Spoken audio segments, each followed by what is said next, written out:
Miss Brick 237. Bonjour et bienvenue, n'est-ce pas, dans la découverte de nos différents chantiers. Comme toujours, c'est Miss Brick 237, vous connaissez. Et on vous l'a toujours dit, vous avez besoin, n'est-ce pas, de quelle que soit l'expertise dans le domaine, n'est-ce pas, des constructions avec les matériaux locaux. Ne manquez pas de nous répondre. Que la paix du Seigneur soit sur vous, que la bénédiction de vos ancêtres vous accompagne partout où vous allez.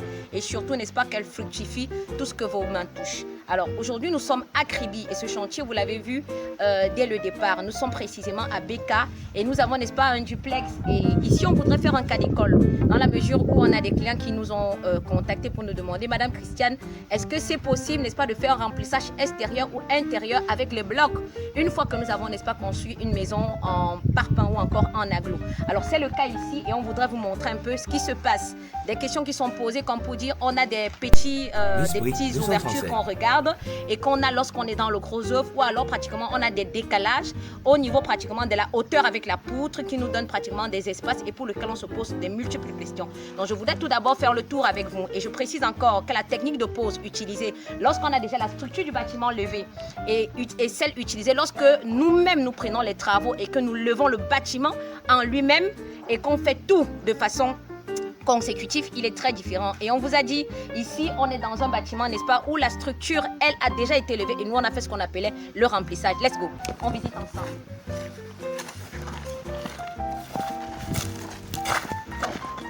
Voilà. Ici, nous avons le bloc que voici. Et on vous a toujours dit, les blocs ici sont un mélange, n'est-ce pas, d'environ 80% de terre, 10% de sable et 10% de ciment. Et tout est fonction, n'est-ce pas, du type de terre que vous avez dans votre localité. Et ceci également impacte la couleur du bloc que vous avez et également les caractéristiques de votre bloc et le poids du bloc. Et c'est pourquoi généralement on insiste en vous disant, faites d'abord des prélèvements derrière la descente sur le terrain et les résultats de prélèvement nous donnent les dosages avec lesquels nous travaillons. Donc là, on a un bloc que voici, celui que nous utilisons généralement qui est alvéolé. Et on sait très bien ici qu'au niveau de la longueur, nous sommes à 30. Au niveau de la hauteur, ici, nous sommes à 10. Et au niveau de l'épaisseur, nous sommes à 15. Alors, maintenant, vous voyez ce bloc, lui, il est taillé. Et c'est à dessin. Parce que ça, c'est pour vous montrer un peu où est-ce qu'il va être mis. Alors, c'est un peu ceci. Voilà. On va entrer. Donc, là, déjà, c'est pratiquement la partie visible de la maison. Vous voyez. Alors, je préfère même qu'on commence d'abord par le tour ici.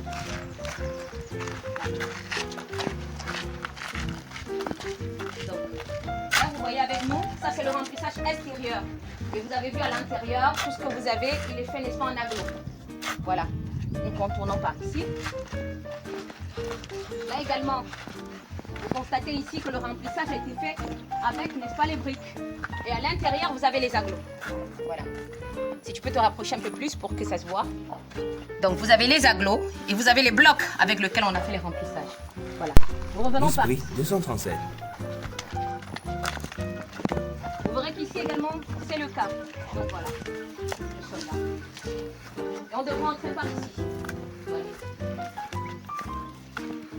Donc c'est le cas.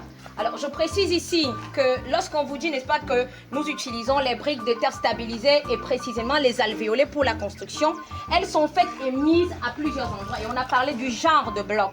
Donc, là, n'est-ce pas, pour les élévations que nous avons ici, ce sont justement des alvéolés.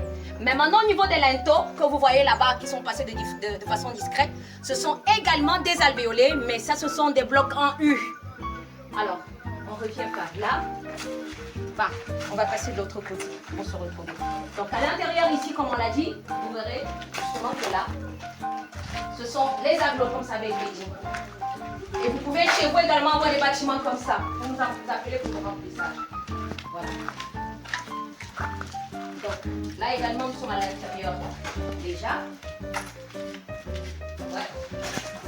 Le voici, c'est pareil. Voilà. C'est aussi l'occasion pour moi, n'est-ce pas, de revenir sur un cas d'école, parce qu'il y en a beaucoup qui nous posent des questions, en nous disant, Madame Christiane, il y a pratiquement des écarts et des vides là que nous voyons. Donc comment est-ce que ça va se gérer et puis comment est-ce que vous comptez le faire? Pour certains, ce sont des anomalies, et pour d'autres qui ne comprennent pratiquement pas, ils ont l'impression que vous avez fait un mauvais travail. Eh ben non.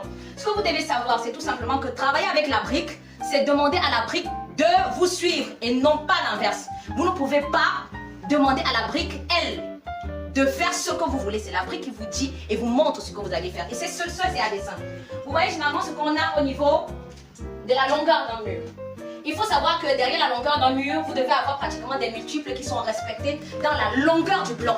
Et on a dit, ici on a une longueur, n'est-ce pas, de 30 cm. Alors imaginez ici que le multiple que nous avons ne respecte pas cela. On a par conséquent des demi-blocs que vous avez comme ceci. Voilà, qui ne peuvent être ni la moitié d'un bloc, c'est-à-dire 15, mais qui peuvent être soit moins de 15 ou alors plus de 15. Alors, si on a les 2 tiers du bloc, si on a les 3 tiers ou encore si on a les 3 quarts du bloc, comment est-ce qu'on fait pour rattraper cet espace-là? Ce qu'on fait généralement pour fusionner, c'est de laisser des micro-éléments en termes de centimètres qui vont donner un espace qui rattrape et donne un mur, tant verticalement bien placé et horizontalement bien placé. Derrière ça, on joue aussi sur l'ondulation du bâtiment.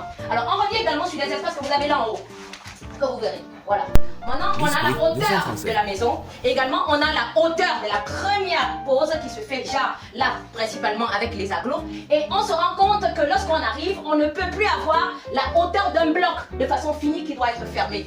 D'où, donnez-moi celui-ci. Je vous en prie, Madame Gabi. On a alors un bloc qu'on a taillé comme ceci.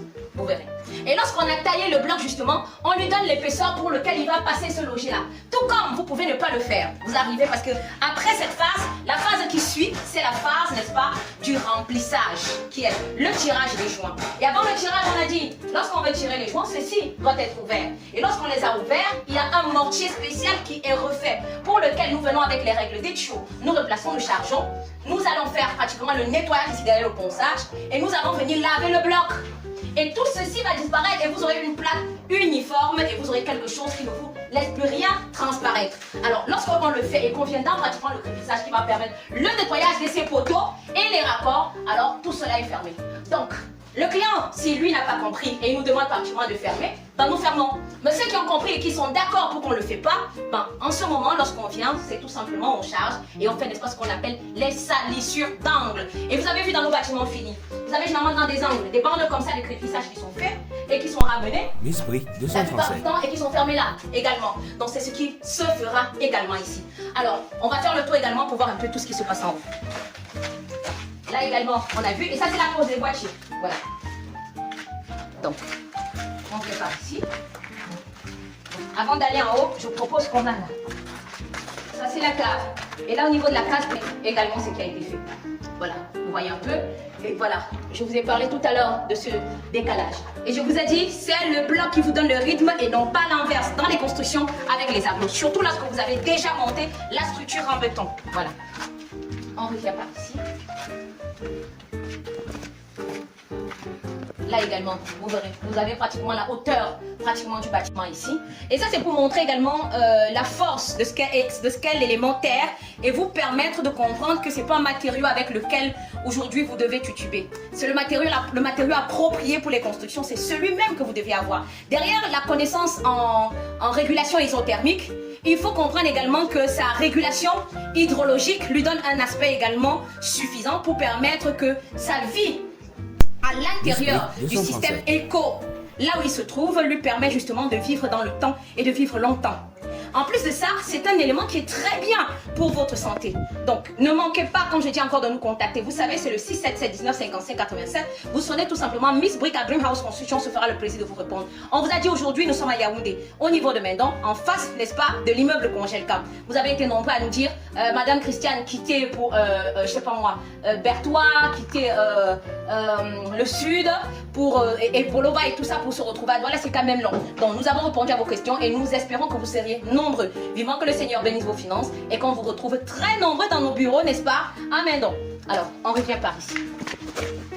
On marche l'escalier. Voilà. Donc, on est de ce côté. Et nous avons, n'est-ce pas, notre chef chantier, Eric, que nous avons de l'autre côté. Nous avons son second également. Donc, ici, vous aurez également les ouvertures. Et vous voyez ce qui a été fait également au niveau des linteaux, comme on vous l'a dit. Au niveau des croisements, voilà ce qu'il en est. Et ce qu'on a dit également, donc la technique de pose utilisée lorsqu'on a une structure de bâtiment déjà levée ne peut pas être la même que si vous avez, n'est-ce pas, un bâtiment qui, lui, est levé de façon directe avec les blocs. Très, très direct. Firma. Bon, de toutes les façons, il est en bas. On va continuer et puis on va. Alors, je voudrais revenir également ici. Parce qu'au niveau de tout ce que nous sommes en train de faire, il y a également une terrasse en haut.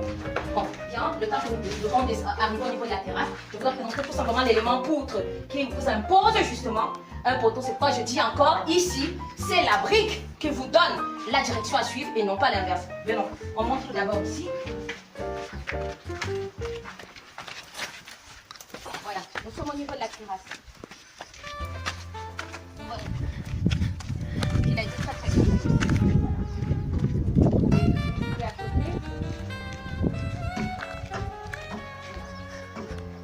Je te prie de venir un peu par ici et de regarder également la direction du bloc. Voilà. Précisons ici que le travail qui a été fait également au niveau de la structure du bâtiment a été fait avec précision. Nous apprécions. Voilà. Là également. Et de ce côté, tu vas arriver, nous avons ici. Miss Brick 237. Au niveau, n'est-ce pas, des espaces voitures. Vous avez les tuiles, voilà. Vous êtes nombreux à nous demander, Madame Christiane, à part les tôles, est-ce que vous mettez des tuiles? Et bien encore, voilà. De ce côté également, pareil. Voilà. Vous verrez également, vous avez des tuiles. Voilà. Que voilà. Alors, nous descendons. Puis, voici. Nous allons clôturer. Voilà.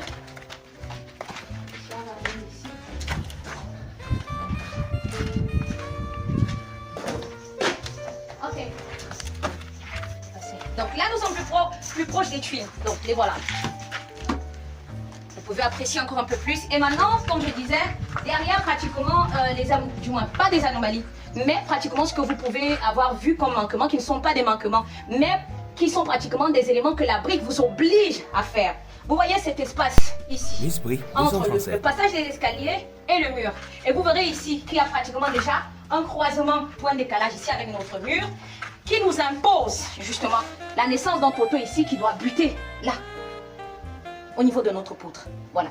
Donc voilà des espaces comme ça et des éléments comme ça qui vous montrent également que travailler avec la brique n'est pas aussi aisé que ça. Il y a pratiquement des expériences que vous aurez sur le terrain. Il y a également des choses que vous verrez parce que vous êtes en train de travailler. Et chaque fois que vous êtes sur un terrain, n'oubliez pas de vous dire que vous apprenez chaque jour. Donc c'est l'occasion encore pour nous de dire merci à notre client ici, Monsieur Serge. Vraiment, c'est pas facile de construire. On peut imaginer c'est quoi le stress. On peut imaginer également quelles sont les difficultés que vous rencontrez. D'être ailleurs, d'être très loin de chez soi et de pouvoir gérer tant le personnel, tant les ressources en termes d'agrégats et tout ça, et également penser à l'aspect sécuritaire de votre bâtiment. C'est pourquoi aujourd'hui nous vous disons chapeau, nous tirons notre révérence et nous vous disons aussi merci pour, n'est-ce pas, la grâce que vous nous avez donnée d'être dans votre chantier. Comme on dit, une seule main ne peut pas faire un paquet. Avec vous aujourd'hui et tous les autres que nous avons trouvés dans ce chantier, nos collègues, nous avons fait un tout et vous avez ce magnifique bâtiment. C'est l'occasion pour nous encore de vous dire merci. Vivement que le Seigneur vous bénisse, qu'il continue de le faire, qu'il vous donne l'esprit de clairvoyance, qu'il vous donne l'esprit de discernement, qu'il bénisse également vos finances, qu'il bénisse votre famille et surtout que vous portez à bien ce projet. On l'a toujours dit, c'est le 677 19 55 87. Vous sonnez Miss Brick à Dream House Construction, on se fera le plaisir de vous répondre. C'est aussi l'occasion pour nous de dire merci à toutes ces personnes avec qui nous travaillons chaque jour pour nourrir nos différentes familles. Que la paix du Seigneur soit sur vous. Merci.